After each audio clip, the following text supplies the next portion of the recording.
gwanga bamemba ba parliament abachali ko bazima be balondera ku nsonga omulimu gwe mukoze gwa bay naye abo bonna abantu abalowooza nti eddembe ly'obuntu lyakusaagira musiri akusaagiramo gwe kuba mwakafaananyi singa abadde mwana wa taata wabadde mwana wa nnyoko nga gwe baabuza gwe wali wulidde otya sebo madamu sipiika ng'ogamba okugoba bamemba ba parliament nga tennabakubagoba singa abadde ku balongo nga gwe baabuza gwe wali wulidde otya sebo kye tusaba nga tennabakuba ku nsonga gy'oyogera musooke mukole ku ddembe ly'obuntu abantu bakibalama abaabula mulabe nga mutubuulira bali ludda wa tulabe abaziikibwa baziikibwe baddamulira bali ludda wa kyensonga eriwo mwe abagamba nti bannange nti abantu bali badde bateesa gwe singa abadde mwana wa taata wonnyo kayinza okubeera ku kitanda n'ogamba nti tugende tulime ensonga gye tuliko ya ddembe lya buntu owa NRM owa CP naye eddembe ly'obuntu limukakatako wano omulembe gwa UPC gwaliwo mwana twekali nabo babulya babakwatako bakaaba kakati mwe abantu abayoyoma tibana abantu bakoze ku ddembe lya tebagenze kuteesa bateese ku kinga kiri ekyabatumwa eky'abantu baabwe tekikoleddwako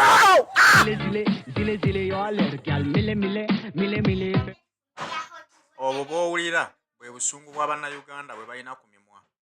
Bannayuganda buli omu waali akaaba twaha nga ntulege. Buli munnayuganda alina ensonga ze zimuluma. Wabula ekigatta bannayuganda ng'obulumi bwe balina obwawamu kye kiwamba abantu ekigenda mu maaso mu ggwanga Uganda. Kigenda mu maaso n'okwegiriisa naye nga Uganda terinaawo ayamba. Bali bannayuganda beebuuza nti ekiwambisa abantu baffe obwenkanidde awo batulanga ki? Bannayuganda balinga balina omusango gwe bazza. Omusango mwa Museveni gwavunaana bannayuganda kwe kubeera bannayuganda ddala abajjudde. Ekyo kyokka kikusibya n'okutuuka okussa. Babawalanira ddala okubeera bannayuganda balinga abalina omusango gwe baakola mwami Museveni. Bannayuganda kyova olaba nti kati basitula eddoboozi eryawamu nga balumba sipiika wa palamenti. Bamubuuza nti ababaka ba palamenti ab'oludda oluvuganya okuvayo ne balwanirira munnayuganda munnaabwe ddala ogwo guba musango ogukoleddwa. Ekyo kyokka kye baagala sipiika abannyonnyole kubanga sipiika yavuddeyo n'agamba nti ababaka abaddamu okwebuzaabuza ne babulawo mu ntuula za palamenti agenda kubagoba mu palamenti baleme okuddira ddala era ebifo byabwe abiteekemu abantu abalala okujjuza ebifo ebyo. Bw'atyo kyuma kya Yesu nga munnamawulire yaliko munnamawulire bwe yava mu mawulire n'agenda neegatta ku ttiimu ekuuma His Excellency Robert Kyagulanyi Ssentamu. Olw'okubeera nti okukuuma Robert Kyagulanyi Ssentamu nagwo wano mu ggwanga kati musango. Musajja wattu yatiisibwatiisibwa era yakkakkana emirimu gye gimulemeseddwa okukolera wano mu ggwanga erya Uganda. Bw'atyo yawanganguka agende e Canada agire ng'ataasa obulamu. Bw'atyo n'amanya nti Uganda bwe tunaba twenunudde mwami Museveni bw'anaaba avudde mu ntebe y'eggwanga Uganda ate awo tujja kuba tukomawo mu ggwanga twongere okukwasaganya emirimu gyaffe. Bw'atyo avuddeyo olwaliro ng'alina ensonga z'ayagala okuttaanyaako ng'ayagala okuttaanya ku nsonga ez'ekiwamba abantu ekikudde ejjembe mu ggwanga Uganda ng'ayagala okwogera ku nsonga zino na lwaki munnayuganda awambibwa ne wabulawo ayamba. Lwaki sipiika wa palamenti avaayo mu nsonga zino ng'ate yazirinamu nnyo obwagazi bungi okusinga abawamba abantu. Kyebuuzibwa nti sipiika wa palamenti obwagazi bw'atadde mu kintu kino y'omu ku bawamba bannayuganda. Ekiwamba abantu kino akimanyiiko nga kirinamu omukono? Tetumanyi. Katuwulirize ensonga za kyuma kya Yesu nga bw'alambika ku kintu kino ekigenda mu maaso mu ggwanga Uganda era ekitadde mwami Museveni omugwa mu bulago eky'okubuzaawo bannayuganda bannaffe. Kaaga zigenda mu musanvu gwa kiro. Are you for real? Kasulu okola ki? Tugenda mu ssaawa 9 e Uganda. Kasule tobanga oli musezi. Rebecca Livingston agambye it's coming to midnight here in London. London. Our president is there. London. Guys, you're going to welcome our president in London. It's going to be massive. It's going to be fiery. Boom, boom, boom. Nga President Kyagulanyi ayingirawo in London. So guys, you're going to welcome him. Mugina mwaniriza Sarah Bosa agamba you're welcome. Oh, thank you so much. Yazijeko mu America yo ndambule state ku state. Nino sente nazijjawa. Michael, Uganda, Agamba, it's almost midnight here. Always await breaking news that Museveni is there. Uganda is free. That time is coming. Kaya mbera n'omukulembeze naye ng'ensi yonna emusabira kufa. Va ku bana abamulya mu ngalo. Naddala bapasita bafe ababalokole basabira Museveni olw'okuba bambi bamulya mu ngalo. Abasonyiwa emisango gyabwe abaleka ne bafera abantu nga bwe baagala. Sylvia Namusisi, 3 a.m. means what? 3 a.m. kitegeeza saawa 9 ogw'ekiro. Ogw'okumakya enewe. Teriyo gwa kiro. 3 a.m. buba bw'anaatera okukya. Nasamaisha, the difference is just 1 hour for Uganda, yeah. Anatoli Shakramagana, no Dubai is ahead 1 hour to Uganda. Okay. Yeah, I tell you another argument here, Masawa. Neo Naji Muri, I respect you guys for giving in this time. Nemwaga Rokulida Onagambachi. Is he talking sense or nonsense? But if you spare your time and you take time to listen to we comrades, we foot soldiers, it's a great privilege and we don't take that for granted.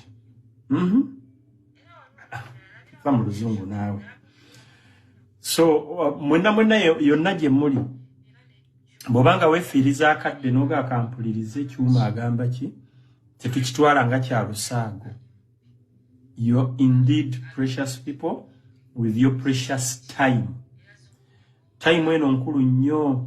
Time eno sikati nga bw'olaba e Dubai saa zino bandibadde beebase naye olina aga akanteekeko ndabe ekyuma kyagamba. Anenywemu kacaayi kulw'ensonga eyo. So mbamusizzaako nnyo mwenna abatulaba Liantoxen, Anotri, Shaklam, Nasamaisho, Sylvia Namusisi, Kasule Ugandan, and the rest.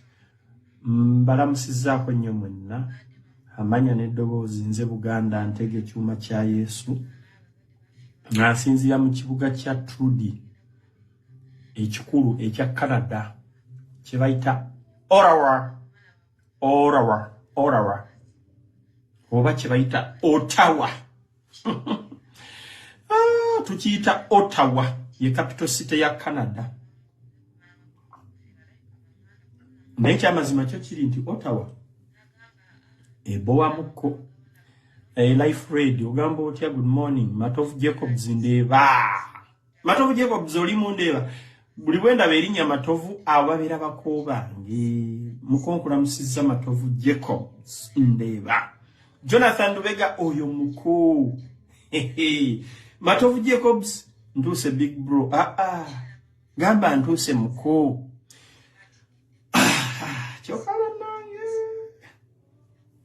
Nyakulaba yoba comrades wano abava in Nairobi. Kozi nabo beebase. Anyways, muli bakabi mwenna yonna gye muli naye mbalamusizzaako nnyo mwenna. Ebyo nambadde mbyogera nga bwe tukyalinda ku bannaffe bajje tugguse ensonga zino. Ekindese nno olwaleero kwe kwebaza pulezidenti waffe Kyagulanyi okutukulembera obulungi, okutulungamya mu byobufuzi obulungi, mwabasigadde ku mukutu guno oba mwabali ku mukutu guno. Ekyamazima kiri nti nze sibangako mu kibiina kya byabufuzi kyonna. Ekibiina kinsosa okubeeramu eky'ebyobufuzi ye National Unity Platform oba National Unity Platform NUP ekikulemberwa President kati aliko atannakyusibwa kuba era maaso eyo tujja kumukyusa tumugyeko tuteekeko President omulala wa National Unity Platform okulonda kubaddewo because ekitugezaako okulaga twagala okugezaako okulaga democracy n'obufuzi obulungi. Ndi munna NUP. It's the part ye party je newandisamu bajje the party I subscribe to a party je Nesoga. Yeah, I was looking for the right. But no nyikigambo ky'Oluganda ekituufu. Ekibiina ky'ebyobufuzi kye Nesoga bukyanganzaalibwa National Unity Platform Political Party based in Uganda. Kibiina mu byafaayo by'obulamu bwange n'abali basoma ku ntaana yange kye baligamba kye nali National Unity Platform. And I'm treasured, I'm privileged, I'm happy, I'm free. I feel the freedom to be a member of the National Unity Platform Political Party. Ndi musanyufu nina eddembe okubeera mu kibiina kye National Unity Platform Party oba no. Era nga bwe mbategeeza mbadde neebaza omukulembeze waffe atukulembedde obulungi nga yakyali omukulembeze w'ekibiina kino. Twebaza Katonda nti juzi ku Lwokutaano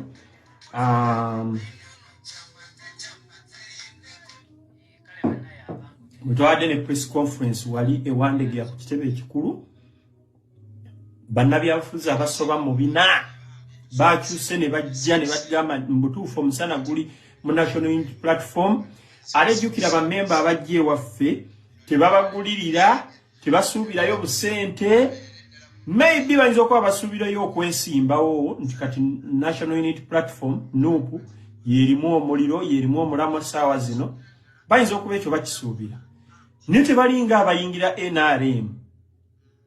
Bw'oyingira NRM osuubira ebintu bibiri. Ekisooka Museveni kuwa ssente ez'omuwi w'omusolo ezandibadde zijjanjaba abalwadde ezandibadde zikola emirimu gy'eggwanga ezandibadde zizimba enguudo amasomero akuteeka eddagala mu ddwaliro. Osuubira ebintu bibiri okuwa ssente ez'omuwi w'omusolo ozoonoonere ku interests zo oba ku bintu ebibyo gwe nga ssekinnoomu oba oli awo n'amakaago. Ekyokubiri bw'oba oyingira National Resistance Movement oba NRM. Ekyokubiri ky'oba osuubira kuyingira byabufuzi weesimbewo Museveni ne banne bakubbira akalulu owangule naye ng'omanyi towangudde mu mazima. Teriiyo muga Katonda mu ggulu nsiba ne ssente nseekawo n'omutwe gwange omuntu ali mu National Resistance Movement oba NRM asobola okukwata Bayibuli eno nga kivudde ku ntobo ya mutima gwe n'alayira n'agiwanika n'aga amazima ga Katonda okunzitira wano okwebaka ku mmange eraddu okunkuba okufiira mu kitooke kyagonja alla okuntemako omutwe nze nawangula obululu bwe waffe mu constituency ye waffe nga tebanzibidde kalulu nga sibbye kalulu. Taliyo mu NRM.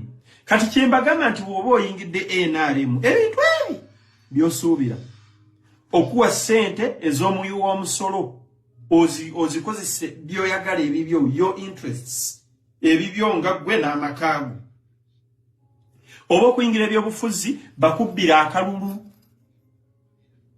ogende ofuga abantu obeesibeko nga tebakwagala n'ekibiina kyo tebakyagala.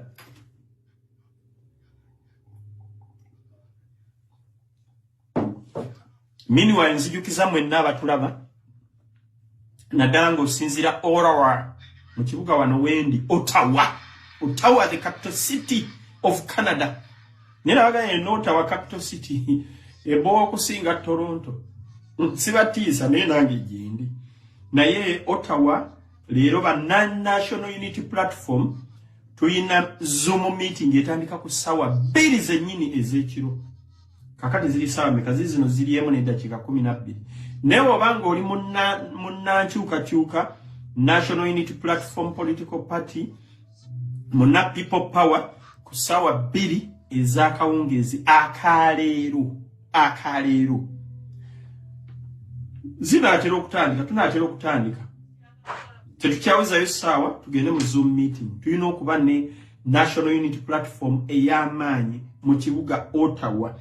Ekibuga Ottawa n'ekyo ye administrative city eya Canada. Ebyobufuzi bya Canada yonna eyo gye bisalibwawo. Ebyobufuzi bya Canada byonna bisalibwawo wano Ottawa mu kibuga ekikulu. Orawa. Tujita Orawa. Mzungu ajita Orawa. Ninga chiri Ottawa. Enjogere nganda.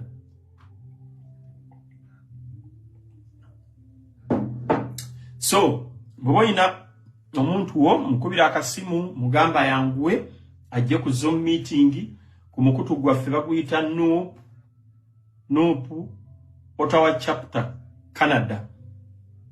Akube essimu ya mwami Mbogo yeriruddawa. Ajja kunkubira essimu tumugatte ku mikutu. So mbadde mbagamba teriyo muntu ayingira National Unity Platform political party eno gyendi ngasuubirayo nti agenda kufuna sente. Taliyo. Njala okwebaza President waffe Kyagulanyi eyakoze effort oba ne gundi n'abakozi ba National Unity Platform bonna abakoze okulanga bayingiza bannabyabufuzi 200 wiki ewedde mu NUP ekyo no si kyakuzanya ate nga bonna ba muzinzi mu abali mu kibasi mu kyabwe kigenda kigwa. Kibasi mu kyabwe kigenda kigwa. Twayingiza omusajja bamuyita makolo kavuma ne bannabyabufuzi abalala bangi. Neze bwe nasinze okusanyukira ennyo ye Haji Makolo Kavuma. Mpulidde Haji Makolo Kavuma kuvadda musajja muteesa w'amaanyi abakubi b'amasimu Makolo Kavuma wa bataliiko eyo tokishe batenyumye osubirayo abantu nga ba Makolo Kavuma isi marubege kibibi ndi wano okulukusa maziga mwami Museveni otukoze bubi nnyo amazzi agabadde ag'akawunga abaana mbagambye baganaabe. Eriyo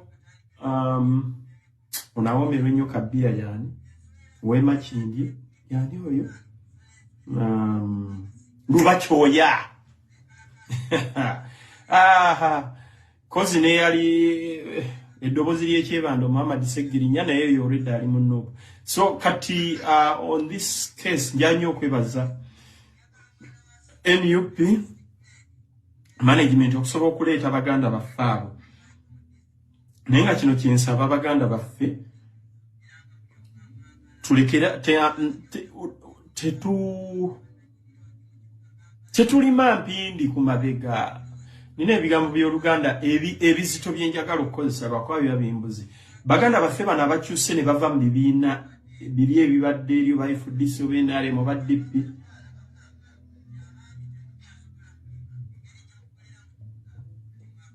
Tetubasojja ku luwonzi.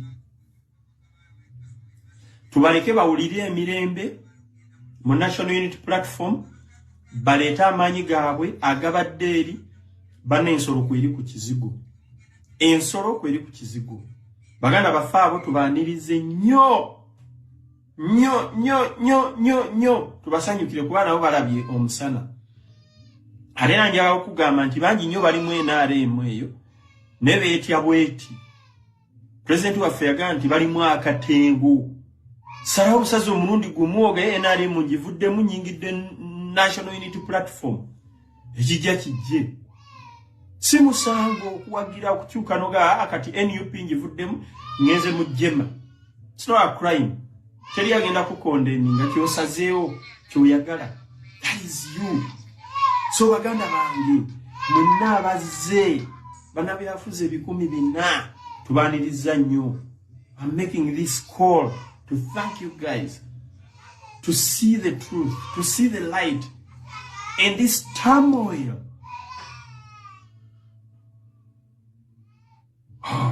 Banna mwakoze kyamaanyi. So tubaniriza nnyo mubere bakakkamu tukole n'abantu tukole na administration gye tusanzeewo tukolagane ne bannaffe abatusooka mu NUP oba basookawo tufena tulwanire wamu tukwatire wamu twejjeko ekibambuliro oba ekikwa kibayita Yoweri Kaguta Museveni ne famire ye ne kakirikike akatono. Namu abadde basubira abadde bagala okubawojja okubojjo ku luwonzi. Baganda balina ebigambo ebigumu. Okubojja ku luwonzi. Ababaagala okubabojja ku luwonzi. To sabotage okubalemesa okugenda mu maaso. Banaye tetukikola. Baganda bange nga tunawangula olutalo luno, nziramu okujjukiza baganda bange babloga bannaffe nti bale tuleme okwetunuzaamu emmundu. Si kye kiseera okwetunuzaamu emmundu baganda bange. Tuyinza okuba tulina ensobi ze tukola, kyuma nina ensobi ze nkola. Okujjako bane nga kizuuse ddala nga kyamazima nga oyina ne bwino.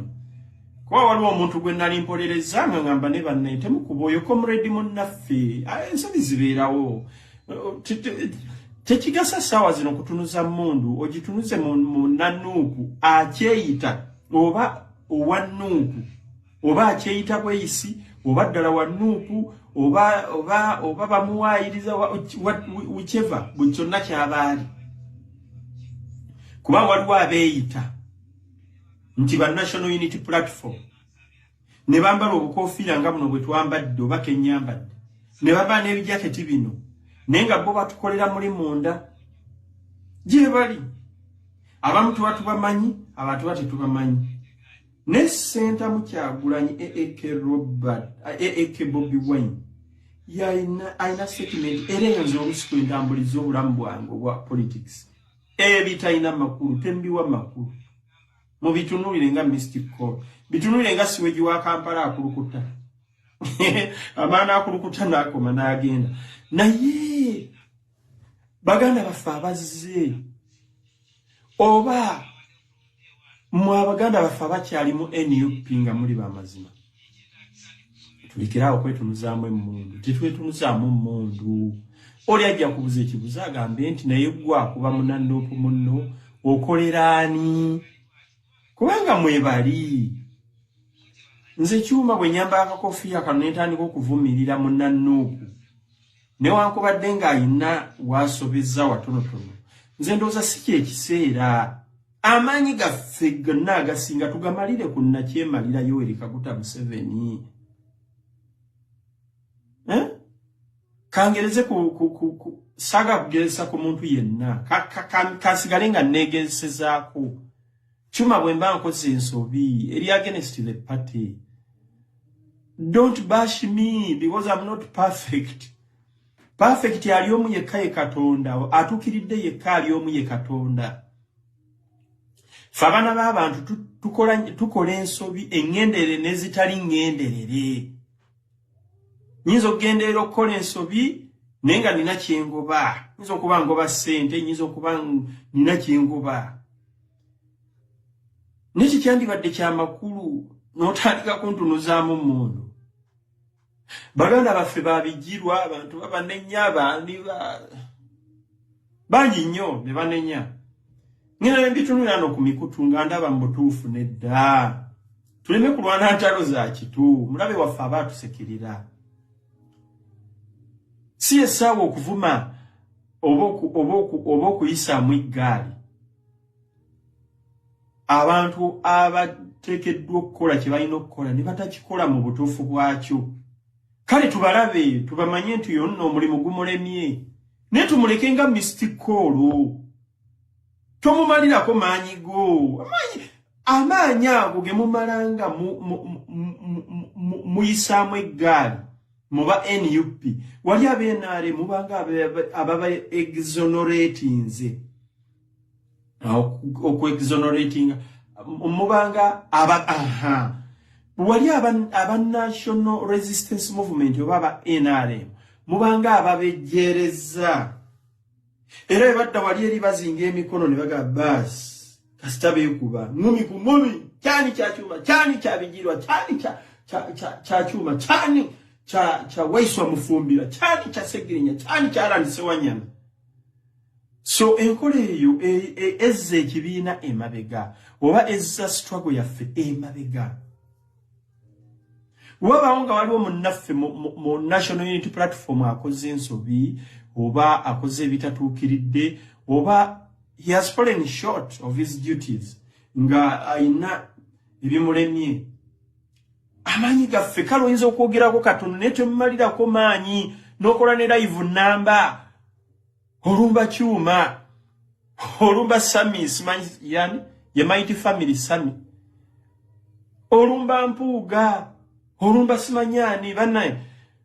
I think we should play mature politics.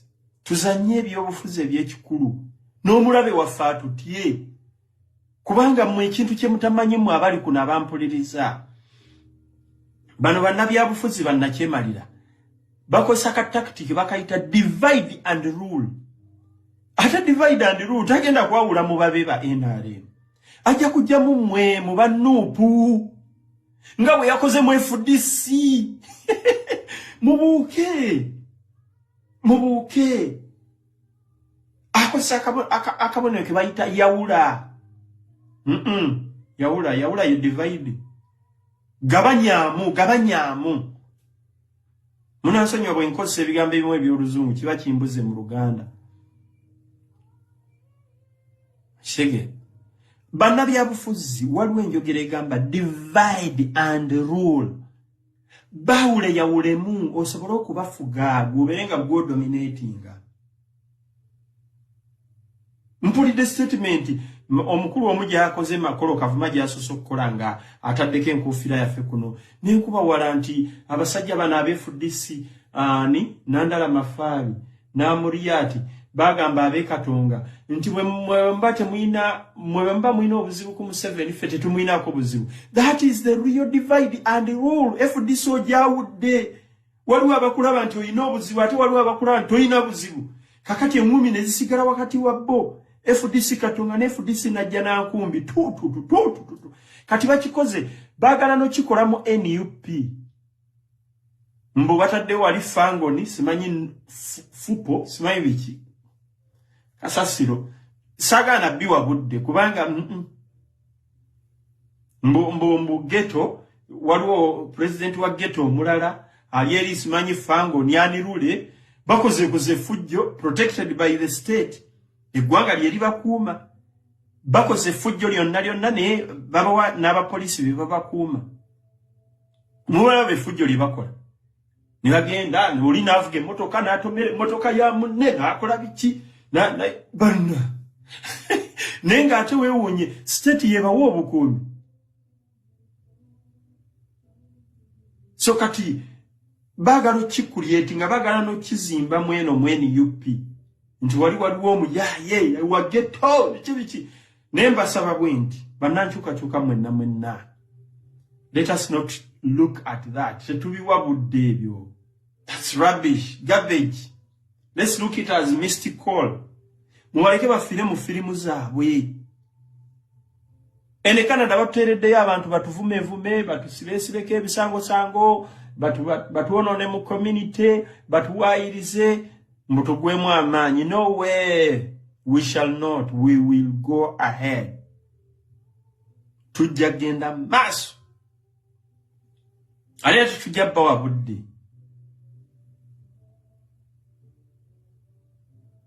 Baganda bange mwabali kunabawuliza live eno tutegeere obukodyo bw'omulabe tububuuke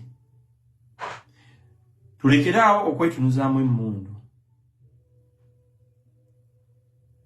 Sina muntu gwenjagala ku mentioninga yenna nti gundi ovuma gundi kuba era tekinyamba ate era naye ajja ku kirowoozo oba omuntu oli aba akirowooza nti ate mwataakinze oba mulumbye. Naye nze ndowooza amanyi gaffe gonna n'obusungu tubuteeke ku Museveni kuba singa si Museveni abantu abamu bandisigadde nga balungi. Nze amazima ga Katonda mu ggulu Katonda nga ye mujulizi wange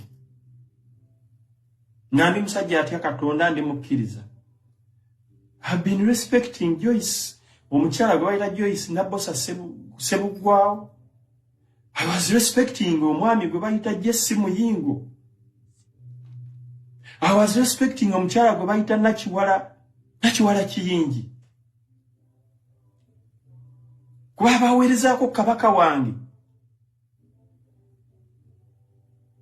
Nekyanzija enviiri ku mutwe nga bagenze bakoledde omusajja eyavuma kabaka asiba vuma kabaka, asiba atayagala Buganda, yalagira kabaka aleme genda Bugerere, omusajja yalagira tulyaguma nawe, orders from above gwe bayita Museveni yalagira tulyaguma nawe, n'akwata Katikkiro Jebbi Walusimbi. Nze nabaga ndi Muganda ateerabira. Siri Muganda musiru. Ndi Muganda ateerabira. Bw'oba oyagala okumanya Abaganda bateerabira yenzi. Ale ntukuuma ebintu byaffe ku mitima. Nze nanyiigira abantu abo kugenda okukolera omulabe waffe. Ekyamazima kiri nti Museveni mulabe wa Buganda. Ewe walimba yazaawo wakabaka ye yabuteekawo. Ye yabuteekawo. Oba yabuteekawo kufulfilinga interests ze. Yabuteekawo oba kale yabuyambako komawo. Kubanga si yabuteekawo bwaliwo bote nalooza mbu abujjewa bumazeewo. Nenge ensigo weeri ne bw'olikola otya Museveni bw'olikola otya Obote Montana gy'oli ensigo ya Buganda omwoyo gwa Buganda ogutafa gulibeerawo emirembe n'emirembe. Mwe bannabyabufuzi mujja ne mugenda obwakabaka bwa Buganda ne busigalawo. Kati ono omuyaaye Museveni yayagala okuzanyira ku bwongo bw'Abaganda kuba yakimanya nti olina kusanyusa Buganda okusobola okufuga kubanga ebyofuzi bya Uganda byonna byetoolera mu Buganda. Kati olina okwenya kyekigambo ekituufu mu Luzungu woodwink.